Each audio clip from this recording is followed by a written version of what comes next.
श्री गणेशाय नमः।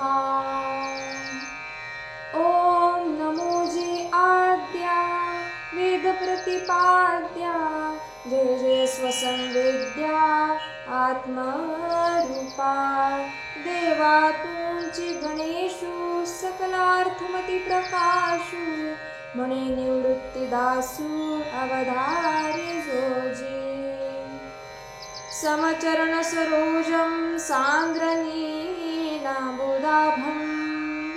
जघननिहितपाणिं मण्डनं मण्डलानां तरुणतुलसीमाला कंधरं कञ्जनेत्रं सदयधवलहासं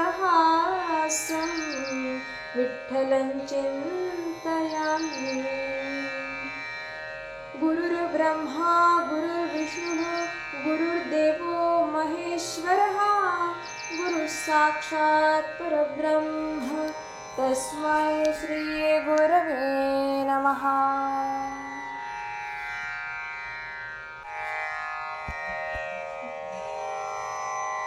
अध्याय 7 विज्ञान योग। तयावरी सप्तमी प्रकृती परिहार उपक्रमी भजती जे पुरुषोत्तमे ते बोलिले चारी।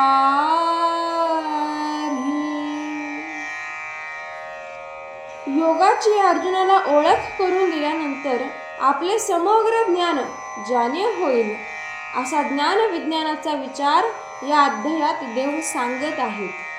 प्रपंचाला विज्ञान म्हणतात, तो सत्य समजणे हे अज्ञान।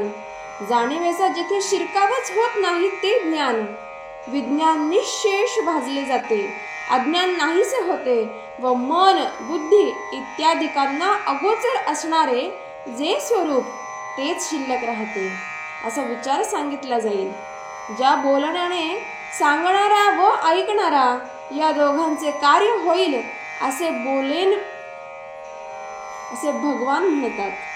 परंतु हा मिथ्या प्रपंचच खरा म्हणून त्याच्या मागे सर्व लोक लागलेले आहेत।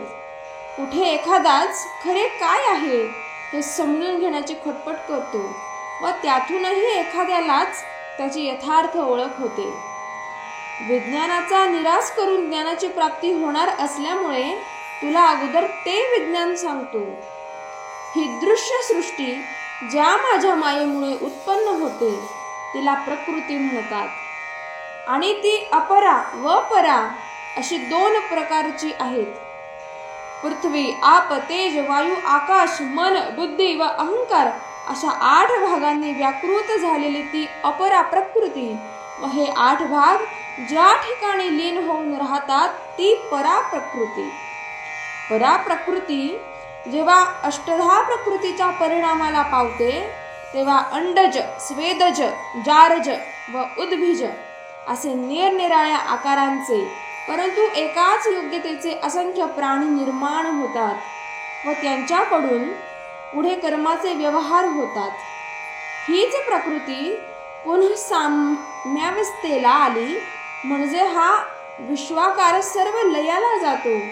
हे सर्व जे दिसते ते मृगजळाप्रमाणे फक्त भासमान आहे, ज्याला सत्य अधिष्ठान सर्व मीच आहे। सृष्टीतील पदार्थात विशेषत्वाने भासणारे गुण, पाण्यातील रस, चंद्र सूर्यामध्ये तेज, बलवानातील बळ, प्राणी मात्रांच्या ठिकाणी असणारा शास्त्राचे नियमन केलेला काम वगैरे सर्व मीच आहे।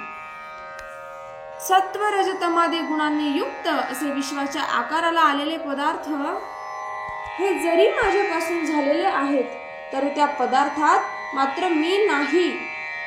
अग्नीपासून धूर झाला तरी त्या धुरात कधी अग्नी असतो का? ही त्रिगुणात्मक सृष्टी माझ्यापासून उत्पन्न झाली पण तिने मलाच झाकून टाकले। डोळ्यातील पाण्याचा पडदा डोळ्यातच उत्पन्न होऊन त्यामुळेच डोळ्यांची दृष्टी मंद व्हावी असे प्राणी मात्र माझ्यापासून झाले।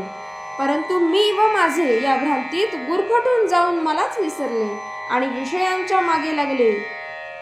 त्रिगुणात्मक व अनेक विकारांनी युक्त अशी ही सृष्टी ज्या मायेमुळे उत्पन्न झाली तिचे उल्लंघन ब्रह्मादिकांनाही आजपर्यंत बिकट झाले आहे. आता ही अशी दुर्लंघ्य महत्त्ववादी जी माझी माया ती कशी तरून जाता येईल असे तुला वाटेल तर सांगतो ऐक.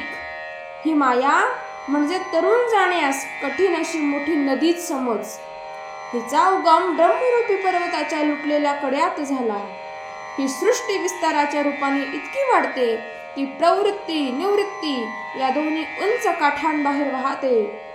गुणरूपी मेघांचा जोरदार वर्षाव झाल्याने ही मोहरूपी महापुराने भरून यम नियमरूपी गावे वाहून नेते. हिच्यात द्वेषरूपी भोवरे, तरुण स्त्रिया, धन वगैरे मोठे मासे आहेत. हिला प्रपंचाची अनेक वळणे आहेत व अहंकाराच्या मोठ्या धारा आहेत. हिच्या लाटा सत्य लोकांवर बुरुजांवर जाऊन आदळतात. हिचा पूर अजून ओसरला नाही. असा हा मायेचा पूर कोण तरून जाईल? बुद्धी, वेदाभ्यास, यज्ञ, तप, कर्म वगैरे साधनांनी केवळ आपल्या सामर्थ्यावर भिस्त ठेवून जे ही मायारूपी नदी तरून जाण्याचा प्रयत्न करतात त्यांची त्यात असणाऱ्या विषय, अभिमान, मद वगैरे संकटांनी दमछाट होते. या मायेतून तरुण जाण्यास सद्गुरु चरणांचा आश्रय करून मला सर्व भावाने शरण येणे हाच एकमेव उपाय आहे. परंतु मला शरण येणारे फारच थोडे. जवळजवळ सर्व लोक अहंकार रूपी भूताने पछाडले गेले आहेत व त्यामुळे निषिद्ध कर्माच्या वाटेला लागून जन्म मरण रूपी दुःख भोगीत आहेत व आता त्याचे त्यांना काही वाटेनासेही झाले आहे. इतके ते कोडगे झाले आहेत. जे काही थोडे भक्त म्हणून राहिले त्यातही 4 प्रकार आहेत. दुःखाचा टोला बसला म्हणजे तन्निवारणार्थ येणारे, काही जाणून घेण्याकरता येणारे व तिसरे अर्थप्राप्ती व्हावी म्हणून येणारे हे सर्व भक्तच आहेत. मलाही ते आवडतात परंतु हे कनिष्ठ प्रतीचे.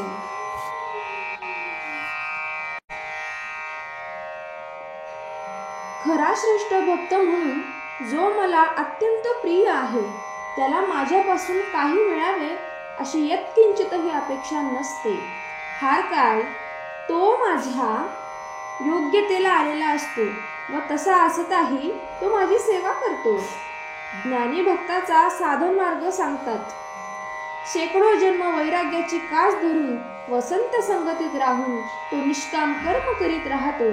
शेवटी त्याला गुरुकृपा होऊन अखिल विश्वात श्री वासुदेवच भरून राहिला आहे असा दुर्मिळ अपरोक्ष अनुभव त्याला येतो. असा महात्मा दुर्लभच आहे. जगताकडे पाहिले तर नाशिवंत विषयांच्या ठिकाणी आवड असणारेच दिसतात. मग ते विषय प्राप्त व्हावेत म्हणून ज्या देवतांपासून त्यांची प्राप्ती होईल त्या देवतांचे आराधन करण्यात ते गर्क होतात. पण त्या बिचाऱ्यांना हे कळत नाही की त्या देवतात तरी मीच आहे व त्यांची इच्छा खरोखरी माझ्यामुळेच पुरी होत असते. यात वाईट एवढेच आहे की दुसऱ्या देवतांच्या भक्तीमुळे प्राप्त होणारे भोग नाशिवंत असतात. वास्तविक शाश्वत जो मी त्याची त्यांनी प्राप्ती करून घ्यावयाची, पण त्यालाच ते अंतरतात. जवळचा समुद्र सोडून तळ हातातील पाण्यात पोहण्यासारखे हे मूर्खपणाचे आहे. वास्तविक ज्यामध्ये मी नाही असा पदार्थच नाही. सदा सर्व ठिकाणी अनुस्यूत असताना हे लोक देवाला का विसरले याची कारण मीमांसा सांगतात. मी देह आहे असा अभिमान घेतल्यावर इच्छा उत्पन्न होते. ती वाढल्यावर तिचे कामात रूपांतर होऊन पुढे क्रोध, द्वंद्व यांची उत्पत्ती होते. यामुळे माझ्याकडे येण्याचा खरा रस्ता बाजूला राहतो व निषिद्ध मार्गाला लागल्यामुळे जन्म मरण रूपी दुःखांचे तडाखे खात बसावे लागते. अगदी थोडे पुण्यवान लोक यातून सुटतात. ते आपल्या बुद्धीला भ्रम पडू देत नाहीत व सरळ मार्गानेच जाऊन परब्रह्मरूपी मुक्कामाला प्राप्त होऊन कृतकृत्य होतात. ते मद्रूप झाले असल्यामुळे त्यांना शरीर सोडण्याचा प्रसंग जेव्हा येतो तेव्हा इतर जीवांना होणारे अंतकाळीचे कष्ट त्यांना बिलकुल होत नाही. ज्ञानदेव म्हणतात की ब्रह्मरसाने भरलेले परमानंदाने परिपूर्ण असे देवाचे बोलणे ऐकूनच अर्जुन मुग्ध झाला. त्याला स्वर्ग सुख फिके वाटू लागले. जे आपण अर्धवट ऐकले ते पुरे ऐकल्याशिवाय त्याच्याने राहावे ना, अशी त्या शब्दात माधुरी होती. म्हणून देवाने ज्या गोष्टी शेवटी सांगितल्या पण त्या अर्जुनास पुऱ्या समजल्या नाहीत, म्हणून त्याबाबत त्याने 7 प्रश्न केले. तो 8व्या अध्यायाचा आरंभ. हे प्रश्न करीत असताना अर्जुन देवाला किती नम्रपणे व चतुराईने प्रश्न करील त्याकडे प्रश्न करण्याचा आदर्श म्हणून ज्ञानदेवाने श्रोत्यांचे लक्ष वेधले आहे. माझ्या बोलण्यातील नुसत्या अक्षरांच्या सौंदर्याने नेत्रादी इंद्रिये तर समाधानाला पावतीलच, परंतु ज्या ठिकाणी शब्दही नाहीसा होतो अशा ब्रह्माच्या सिद्धांताकडे नेण्याचे सामर्थ्यही या शब्दात आहे.